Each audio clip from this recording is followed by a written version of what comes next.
The average person in the US makes just above $3,000 a month. These guys made over $300 million a month for every month that they worked together. They worked together for 5 years, and they ended up selling, anybody know which app? WhatsApp, exactly, to Facebook for $19 billion. Anybody familiar with this brand? Care to admit publicly? Ashley Madison. It's an online dating website for married people after they're married. Somebody's writing it down. AshleyMadison.com. But hold on, let me tell you more. So there was a big hack, and the database was leaked to the public. And to this day, we know that 4 men have committed suicide because their names were implicated in the database. Looking at the same database, we also know that the ratio of active male to female users on the website was 20 million for 1,500. 20 million men for 1,500 women. You're scratching it out. Not a good website. Would those men have committed suicide if they had known? Probably not. Probably not. This gentleman was traveling on our favorite airline, United, and he received his guitar broken. So he wrote in, he called, he asked for repairs, he asked for a new guitar. He didn't get anything. So he wrote a song about it and posted it on YouTube. In the 3 days following posting the video on YouTube, it went viral, and the market cap of United Airlines dropped by $150 million. In this latest episode, when the doctor was dragged, the market cap dropped by $450 million. The point here is that our assumptions about how economies function no longer seem to hold true entirely because of exponential technologies. So we need to revisit some of these assumptions and think about how economies function, how businesses function, and what our individual strategies should be. I call this exponential economics or exonomics. And this is going to be a journey where we talk about the 7 pillars of economics. We're going to talk about people, property, production, price, power, policy, and prosperity. And I'd like to point out that this is a journey that connects people to prosperity.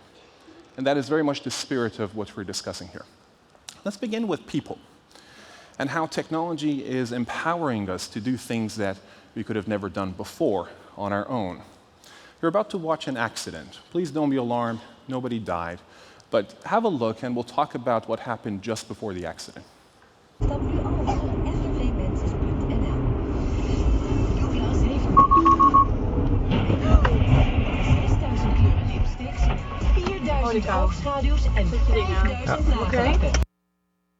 So this is the dash cam of a Tesla that is automatically braking.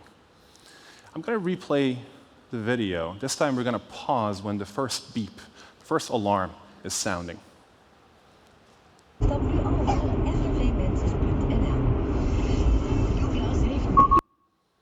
Does this look like an accident to you?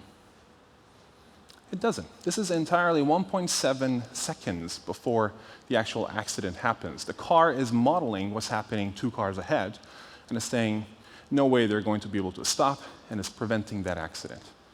This is technological empowerment and technological protection. Now, a little bit of bad news. There seems to be strong evidence of unequal exposure to the benefits of technology. If you look at net productivity over the last 40 years, you see the steady rise. But if you look at real hourly compensation, it's quite flat. And this gap, which is quite problematic, it means that people are unequally exposed to the benefits of technology. This gap is in fact correlated with the Gini coefficient, which is a measure of inequality in a society. My nightmare scenario is that this could potentially lead to species bifurcation.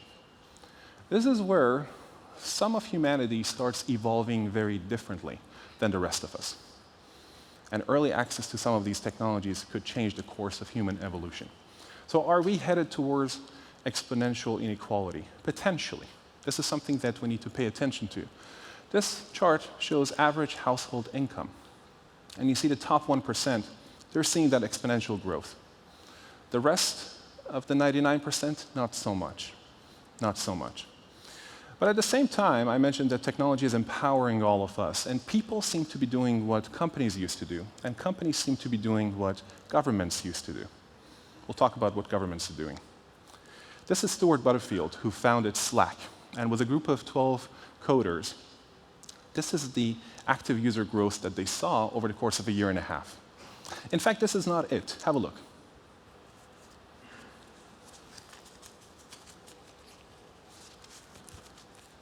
So this is truly a hyper-exponential growth curve.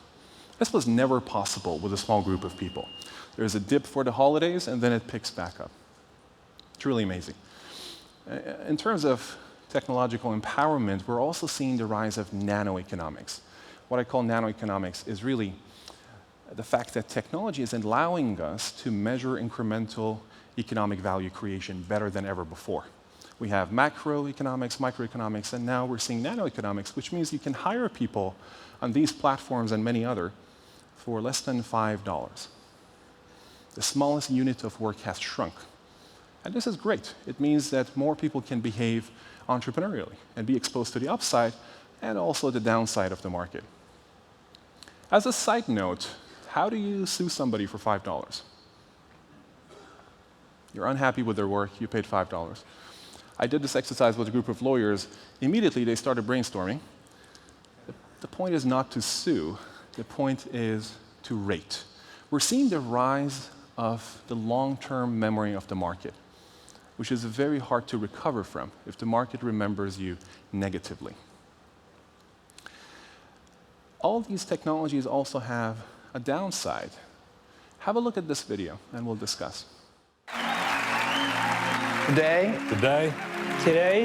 I would like to talk about change. Because Change is what we are looking for. and we have changed. Absolutely everything. Mind blown. we're changing the way People. Communicate. We've been changing the way the world is Connected. connected. We changed the way People are sharing. Stuff. we build Incredible. exciting, awesome, amazing products. And Incredible devices. But honestly, the biggest change Of all. is we Make people give us all Their data. data. Why? Because We told them our amazing products are for free. but in fact all this will cost them the most important Thing. their data. The journey has just started. the good news is that Today, we know everything about what everybody Will be using all this information data to make a lot awesome Incredible. of money. and it should be shared across government. I was hoping you're going to like that.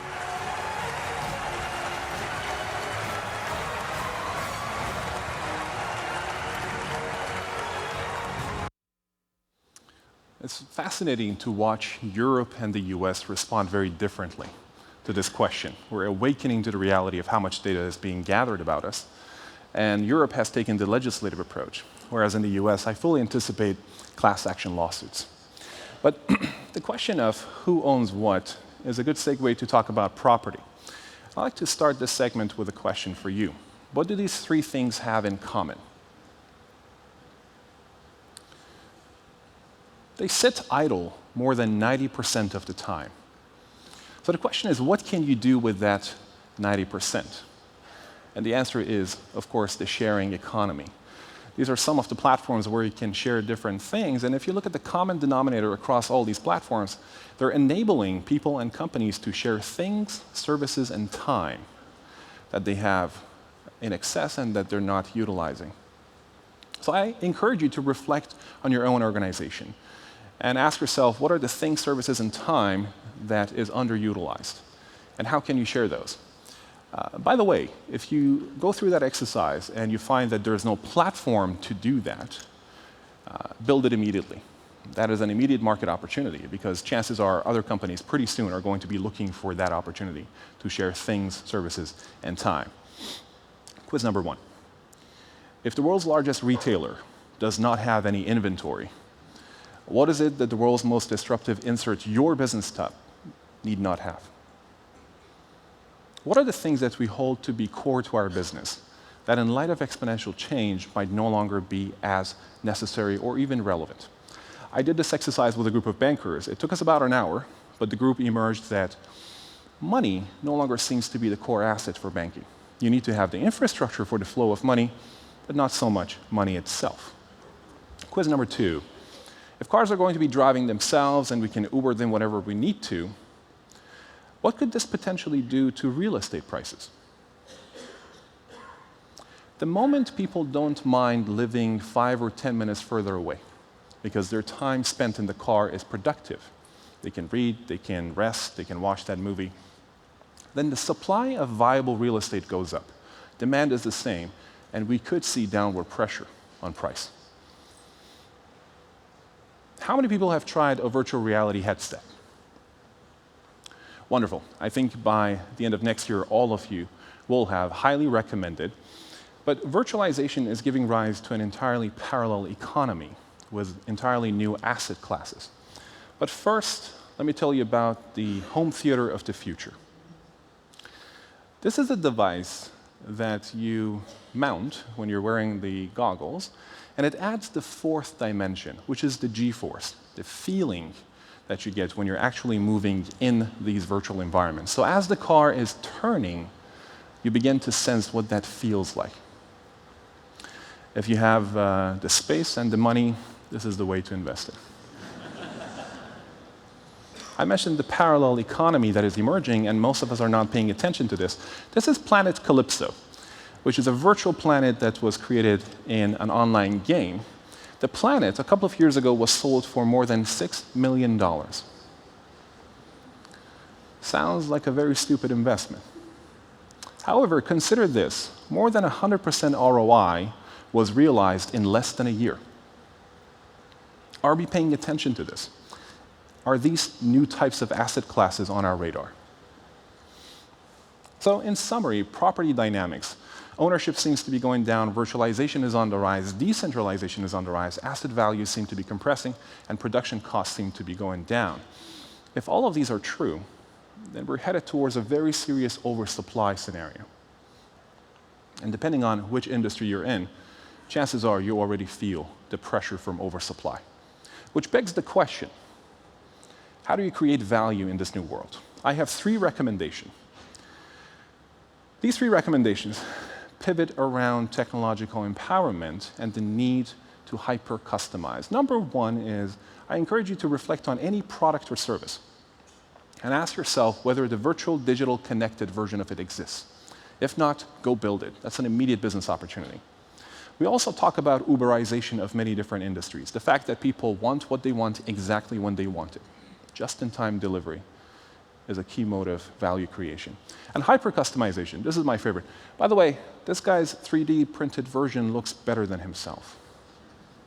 That's a reality that might be fast approaching. How many people have played with origami? Excellent. It's a Japanese art form, paper folding. It has very elegant mathematics. A company in New York used the same mathematics to 3D print a dress. And this is fascinating because not only can you decide what the dress looks like, you can also add an extra dimension. You can decide how it moves, something that we were never able to do before. A great example of hyper-customization. Another way that value is being created is through what I call swarm economics, the fact that a large group of people can come together, accomplish something, and then disperse and go on to other projects. On the web, the best example of this is crowdfunding. Eric Majikowski created the Pebble Watch, which is the granddaddy of the Apple Watch, the Samsung Watch. He was ahead of all those guys. On Kickstarter.com, he pre-sold $10 million of his prototype over the course of 5 weeks.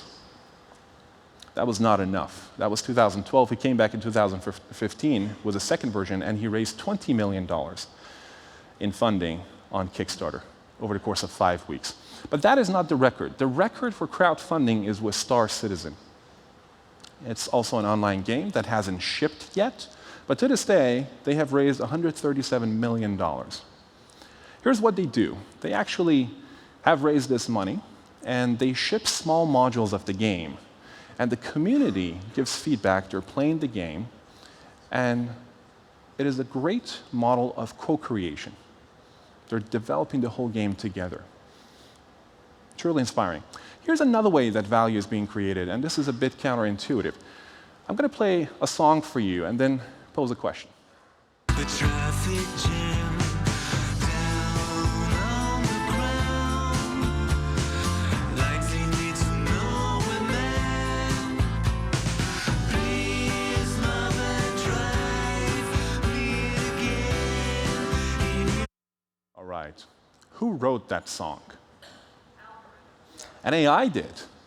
A machine wrote that song. I couldn't tell. So Sony has a research and development lab where they fed 13,000 songs to an AI. They made the poor thing listen to 13,000 songs. And by the end of it, the AI could generate music. And in fact, this year they're set to release an entire album that the machine has created. So this is a mode of value creation that bypasses humanity altogether. Now the question is, are we prepared for that? Moving on to the next P of the 7 Ps, this is the world's most famous graph. Supply, demand, the intersection gives us what? Price. Not anymore. Not anymore. Thanks to the fact that the marginal cost of supply, the cost of creating one more unit of product or service, has gone down, some would argue all the way to zero, you can price discriminate. And the entire area under the supply curve is beginning to be serviceable. That means you should dynamically price your product or service. And these are some of the platforms on the web that started experimenting with this for the first time a while back. They got into hot water because nobody wants to pay a different price. But today, very few online retailers do not price discriminate. The most important message here is to know your customer. But what do you do when you don't have perfect information about their purchasing propensity? There are a few approaches you can take with dynamic pricing. Direct auctions, of course, work. Reverse auctions also work. This is where you start at a high price point and tick the price down, or start at a low price point and tick the price up. Combined with limited supply, you can help the market clear itself at the right price point for each purchaser. But my favorite is the following. Imagine walking up to a shelf in a retail store and the prices are updated. How annoying would that be? In fact, there are startups that are working on affluence detection based on what you're wearing and how you're walking. So watch out, take some classes. Let's talk about power and how in this new world power is changing hands. To this day, we know that Skype has disrupted the telco industry out of around $37 billion. How much of that did Skype capture? Tiny fraction, only 2 billion. So 35 billion is consumer surplus. And right around here, I tell folks, good luck disrupting yourself. Because it involves leaving a lot of money potentially on the table. But if you're late and you're reacting to change as opposed to being proactive about it, you might no longer be in the market. So it's a dilemma, and we will unpack this over the next 2 days. But let's talk about different types of businesses that you could be in and how much market power you will command. The first type of business is a content business. A content business is very tough. You don't have a lot of market power because the marginal cost of copying content has gone to zero. You don't pay anything to copy that file. In fact, 8 out of 10 Oscar-nominated movies this year were available online in full high definition before they were released. So it's a tough business. It doesn't mean you cannot make money.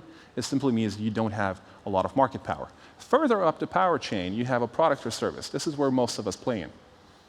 You have more power than the content business, but less power than a platform. And I define a platform as a value bridge. You're connecting two or multiple sides of the market. You're allowing for value to flow. You don't need to deliver that value directly. You're the bridge. And if you manage to intertwine and combine, interlock multiple platforms, you end up with an ecosystem. And there are very few ecosystems in the world. The best example, of course, Google and Facebook are trying, but the best example is WeChat out of China. Encourage you to look into that. So let's look at the S&P 500 and the entries and exits from the index of 500 largest companies in the US since 2002. On the right-hand side, you see the exits, and very few of these companies are platforms. Most of them are product or service or content businesses. On the left, you have the entries, and you'll notice many of them are platforms. You have E-Trade, Netflix, Google, Amazon, and the list goes on. So the question is, how do you move from a product or service model to a platform model? And this is counterintuitive, but the headline version is you need to think about the lives of your competitors and find ways to make their lives easier.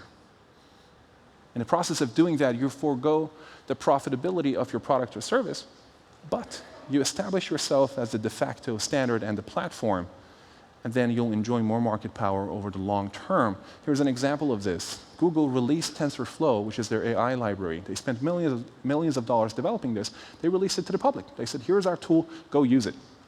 They're trying to become the AI platform of the future. And in the process, they're foregoing the product or service revenue that they might have had. Here's another example. The founder of Tesla released their intellectual property to the public. They said, go ahead, use this. And what he had to say about it is very informative. We believe that Tesla, other companies making electric cars, and the world would all benefit from a common, rapidly evolving technology platform. So platform wars are approaching, and you need to be ready. If the marginal cost of supply is going down, and the marginal cost of demand is also going down, thanks to the internet, your addressable market has never been as addressable as it is today. If these two are true, then we're going to see a rise in market power velocity. The fact that power is changing hands faster than ever before, and companies are rising to the billion-dollar mark faster than ever before and falling from multi-billion-dollar valuations more quickly than we have ever seen. So in light of all this exponential change, the question is, what should your reaction be? A lot of companies over-index on IQ. They believe intelligence is the answer. But recent research has shown that beyond the first 2 years on the job, IQ actually does not predict success. Let me say that again. IQ does not seem to be predicting success. So what are we missing? I've invented the concept of AQ for adaptability quotient. If the world is changing exponentially fast, then your ability to respond to that change quickly is the strongest predictor of your success. And in our research, we're finding very encouraging trends. We bring people into the lab to run the experiment of measuring their AQ. What do you think happens when you tell somebody you're about to measure their AQ? They start behaving more adaptively, which is very annoying. We're trying to measure the thing. But it is great news for humanity. Unlike IQ, AQ seems to be highly coachable. That means you don't need to fire anybody because they have low AQ in your assessment. You need to coach them and nurture them. And here's another insight from our research so far. Every organization out there is looking for stability. We're noticing that the strongest predictor of AQ and to the extent to which you'll enjoy stability is your ability to unlearn. Your past success is getting in the way of your future success. The ability to unlearn is emerging as a core competency that companies need to focus on. So I encourage you to reflect on what you might need to unlearn as you hear about different technologies and different trends over the course of the conference. All right, let's talk about policy, a very important topic. Let's do an exercise. Let's say you are the CEO of the country's largest shampoo manufacturer. You have an R&D budget, you divide your R&D team into 2 groups, and you give them 6 months to come back to you with a new product. Team A comes back with the same formula, but they've made it more watery. Meaning, as people pour shampoo on their head, more of it is going to drip down, and people need to buy more shampoo. Classic technique. And it works, to a certain extent. Team B comes back with a new product, with a new formula, that happens to cure cancer. Okay, stay with me. You're having dinner with the finance minister of the country. Which product does she want you to launch? Specifically, what is the impact on the GDP? Type A increases GDP, whereas type B decreases it. I call this the growth fallacy. The fact that most of our policymakers are tunnel visioned on GDP as the best measure of the economic well-being of a society. Type B destroys an entire supply chain, and that is not a bad thing. By very definition, disruptive technologies do that. And we need to find models that encourage that, as opposed to score them negatively. Here's another challenge in the policy world these days, the D word. D stands for deflation. There's currently around $13 trillion of negative yielding government bonds in circulation. What do you get when you print a lot of money and you push interest rates to the negative territory? You should get inflation. But a lot of countries are not seeing what is considered healthy inflation. My contention is exponential technologies, these disruptive technologies, are by definition making things cheaper, faster, and more accessible. So there is massive technological deflationary forces in play. On the other hand, we're printing a lot of money trying to cause inflation, and the two seem to be canceling each other out. In fact, I believe we're going to look back at this period in human history and see it as a demarcation between the inflationary era and the deflationary era.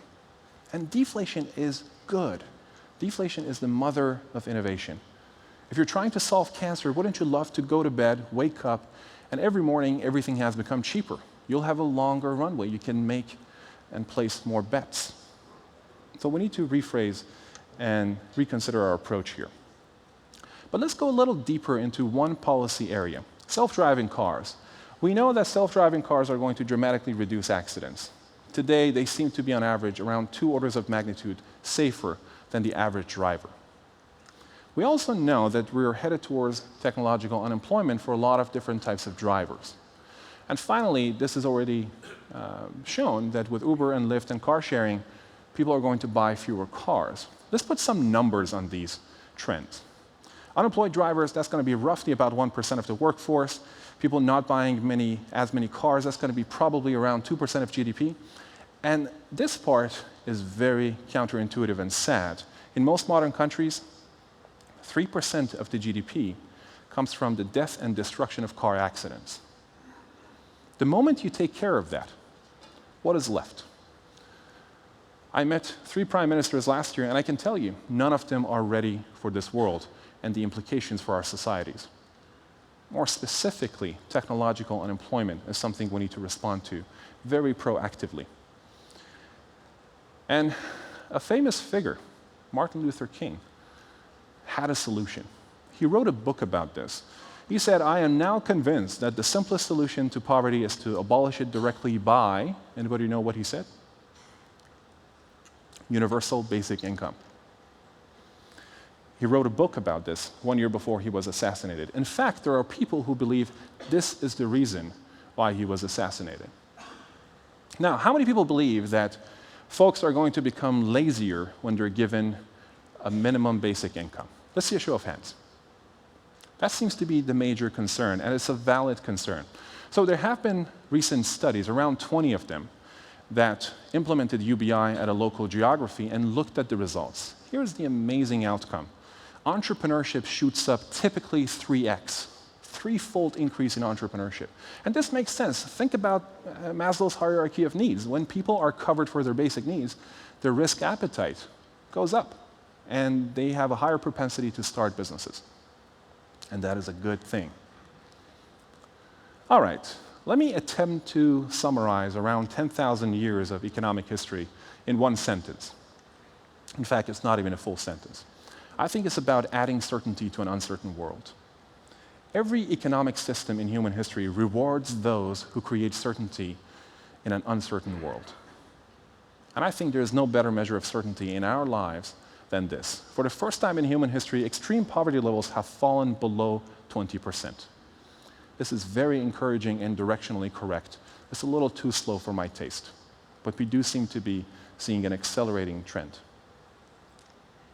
And on the note of adding certainty to our lives, Bitcoin and blockchain has a major role to play, in my opinion. You're going to hear a lot about these Bitcoin, of course, and these other cryptocurrencies. They're both currencies and commodities. You can invest in them. They have a public ledger. Deflationary. Over time, your purchasing power goes up, as opposed to fiat currencies where your purchasing power goes down over time because of inflation. Very volatile, around 18 times more volatile than gold, 7 times more volatile than the US dollar, and highly secured. You do not need to trust a middleman. But more important than cryptocurrencies themselves is the blockchain technology behind it. And I want to give you an example, a very concrete example of what you can do with smart contracts. Think about a typical contract that has been in use throughout human history. In order to have a contract with somebody, you need to trust them, and you need to have an enforcement mechanism if things go wrong. Blockchain technology is showing us a path to where you bypass both. Enforcement is automatic, and you do not need to trust your counterparty. Let me give you a very concrete example. You're driving on the highway. Maybe you're not driving on the highway, your car is driving itself. But you're in a rush. And the speed lane, the fast lane, is quite busy. What if your car offered some bitcoins to the car in the front to clear the lane? And if and when the cars clear the lane, the contract is settled automatically. Enforcement is automatic, and you do not need to trust the cars in the front. We'll see more examples like this throughout the conference. Which brings me to a note on prosperity and our well-being. Before we watch this video, let me invite you, to go through an exercise with me. And I apologize, this is a bit of a morbid exercise. Think about people in this room. Think about people around you right now. And ask yourself, how will these people die? Statistically, we have an answer to that. More than half of us in this room are going to die from some form of cardiovascular disease, heart failure. Have a look at this video. There's some surgical imagery of a pig's heart. Have a look.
This is the global military spend. This is the budget for this project. You can make 20 million attempts at solving a problem that is going to kill more than half of us. And let me tell you, no innovation in human history has taken 20 million attempts. We usually figure it out sooner. So why is this not happening? What can we do to make sure it happens? All right, at this point, I'd like to do a quick check-in. How many people feel like this right now? Let's see a show of hands. Great. How many people feel this way?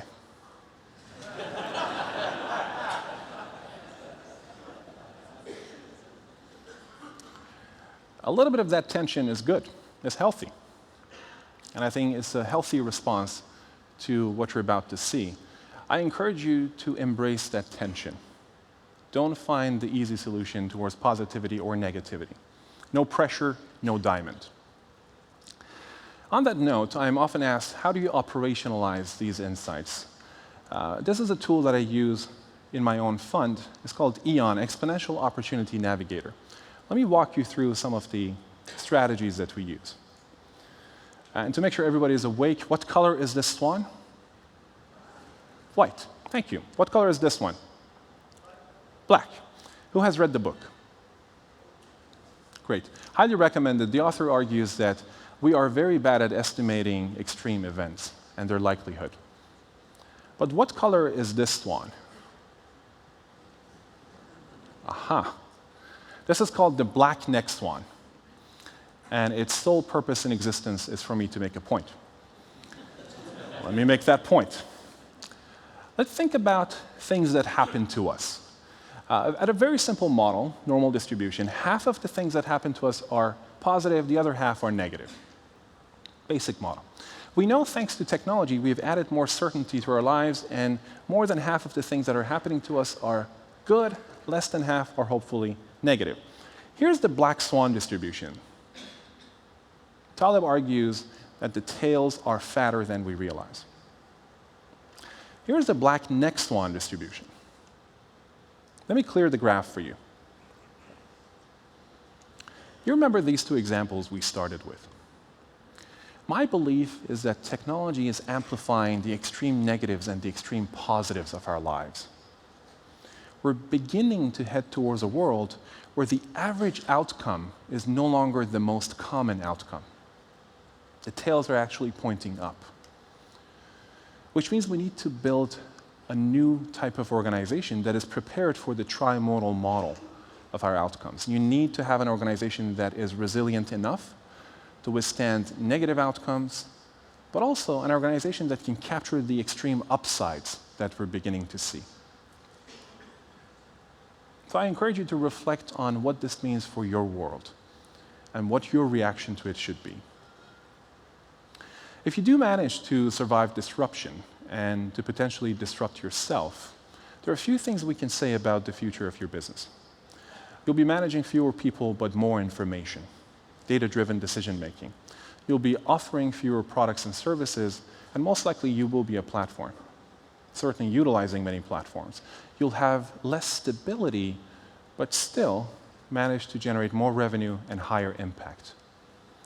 What about your growth thesis? I encourage you to over-index on AQ. Have a chief adaptability officer. You don't need to call them that, but have somebody who is reflecting on what needs to be unlearned within the organization. Exponential enterprises, you'll hear about this throughout the conference. And also I encourage you to reflect on the whole spectrum of exponential technologies and do not consider any of them as being out of scope for you. We're seeing a lot of value chain crossovers. Google, a search company, is building an electric car. Pardon me, a self-driving car. Facebook is looking into insurance and financial services. So broaden the scope of what you consider to be relevant to your business. And ultimately, if you forget everything that I've said, I encourage you to remember this triangle. I call it the golden triangle. People, property, and information want to move freely. But a lot of our business models are predicated on the friction of that movement. If you reflect on any disruption story out there, it is typically about somebody who has come up with a way for people, property, or information to move more freely. So what can you do to enable that freer movement? That's your future business opportunity. All right, as an economist, it is very uncool for me to end on a positive note. I have to warn you about something. The truth is, I'm very optimistic about this future. But there's one area that I worry about. And that is a crisis of imagination. The fact that our reach exceeds our imagination, but we're not thinking big enough. The biggest risk is not thinking big enough. And this is a perspective that is perhaps more salient during an event like this. Your challenge is to keep this perspective over time, a week from now, a month from now, 2 years from now, to challenge yourself to think bigger. And when it comes to perspectives, my dad always says that in life, perspective is easy to find, but hard to keep. So we all need reminders. I got a reminder from my phone a few months ago. I was typing the word impossible when my phone auto-corrected it to I'm possible. On that note, thank you so much.